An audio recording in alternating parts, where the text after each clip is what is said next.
Bueno, hoy quisiéramos empezar abordando sobre la elección número 47 de los Estados Unidos, ya que esta entró ya en su recta final. Y hay posiciones sobre cómo afecta estar gobernando el país de referencia democrática más grande del globo terráqueo, aunque podemos establecer países como Indonesia, como la India, que también son referentes democráticos. Imagínense ustedes, las elecciones en India duran un mes, de lo grande que es ese país. Ahora, millones de estadounidenses, con una fracción de un 14,7% de latinos, eligen a la demócrata actual vicepresidenta Kamala Harris o al expresidente y candidato del Partido Republicano Donald Trump. ¿Qué pasa en los Estados Unidos en estas elecciones?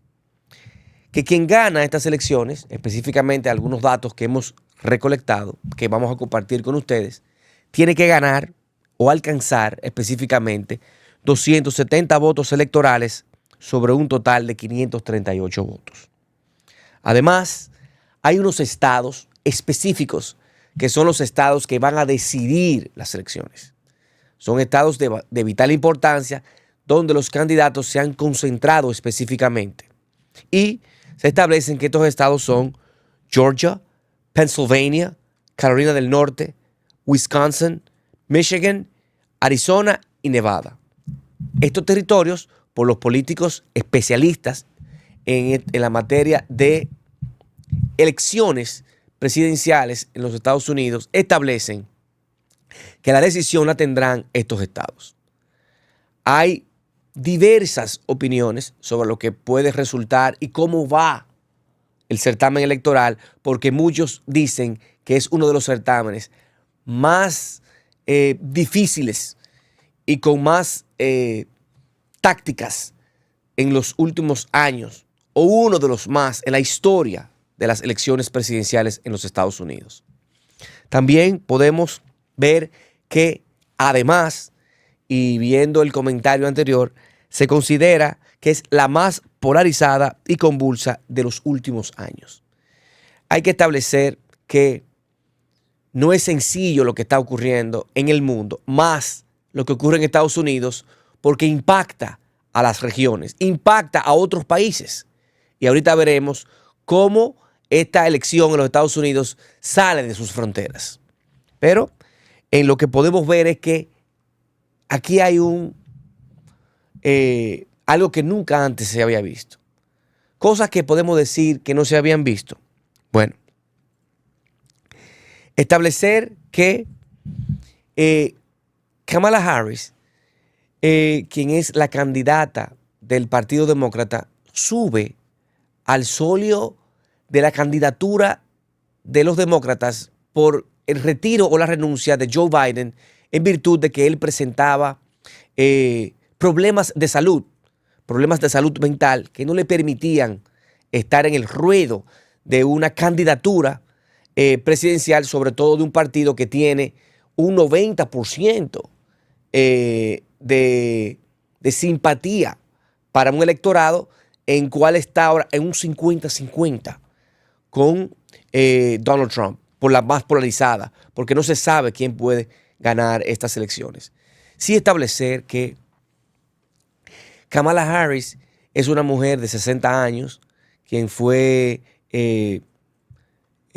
procuradora, quien fue fiscal general, que tiene una trayectoria como vicepresidenta, que no ha podido lograr mantener pues un discurso unísono, porque es la actual vicepresidenta.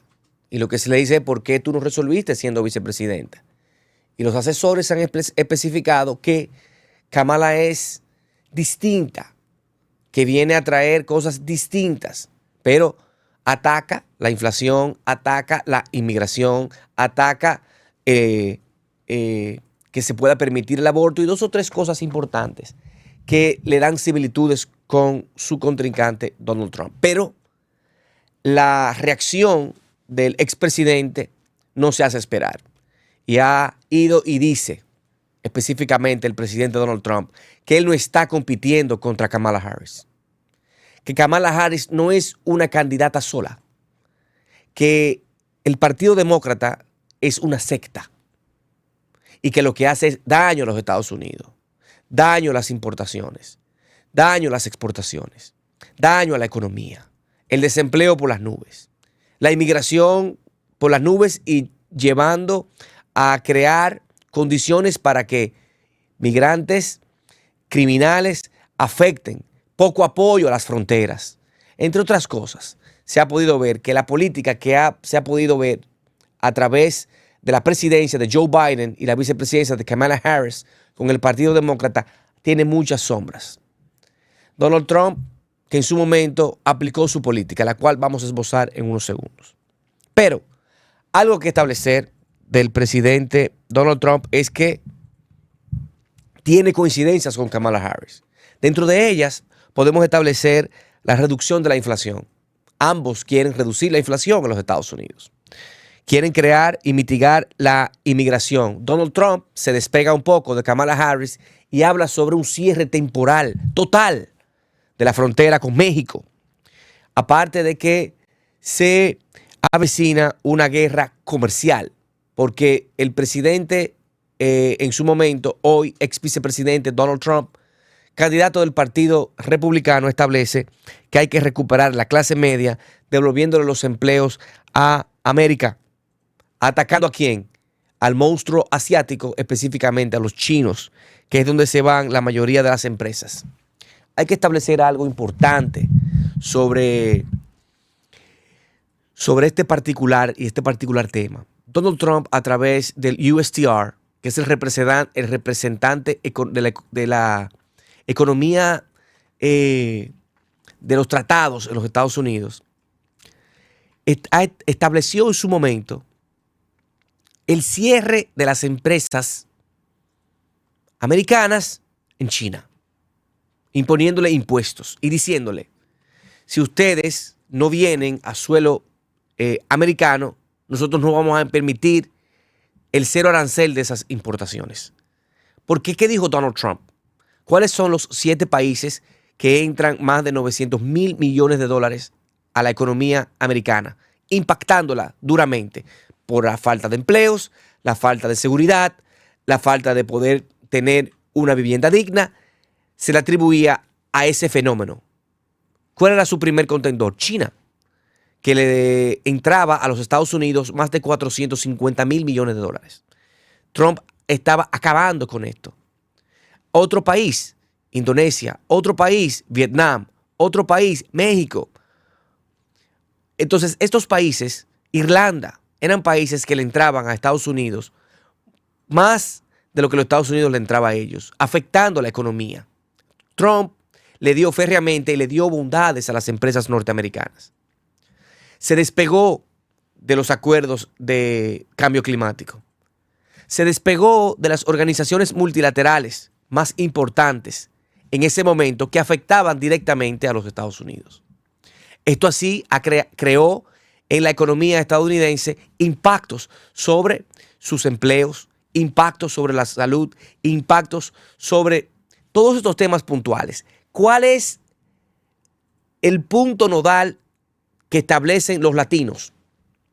Prácticamente Donald Trump hizo en sus discursos, específicamente en la anterior candidatura, que los mexicanos eran personas salvajes. Un ataque férreo a los mexicanos. Hoy se lo hace a los venezolanos. Y saben ustedes que Donald Trump goza con la mayoría de los venezolanos, de los mexicanos que lo apoyan a él, por su forma de hacer política. Oigan bien, eso discrepa de lo que puede ser. Esto es un análisis que no lo hago solamente yo.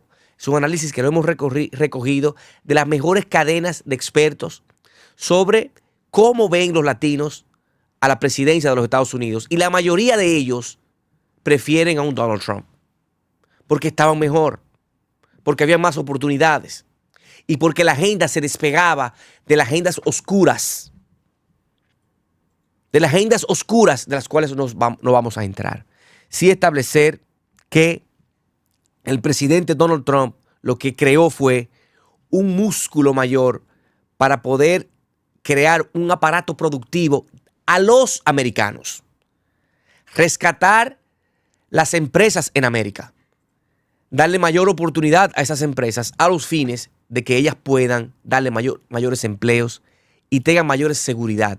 Eso fue lo que a través del USTR se hizo, atacar a todos esos millones de dólares que entraban a los Estados Unidos, que entraban productos a los Estados Unidos, pero el dinero se iba a otras naciones. Hoy eso cambió. Hoy se puede ver que el presidente Donald Trump en su momento pudo realizar mayores incidencias para el pueblo americano. Pero él perdió la batalla en el año 2019. Hoy por hoy se ha podido ver que hay una agenda en contra de los Estados Unidos. Y ahí ustedes pueden ver que cuando se va a Latinoamérica, que es lo que más nos interesa, por el producto donde estamos en la región, y como le vaya a la región, pues podemos tener mayor alcance, a mayor riqueza para nuestros países, a mayor seguridad para nuestros países.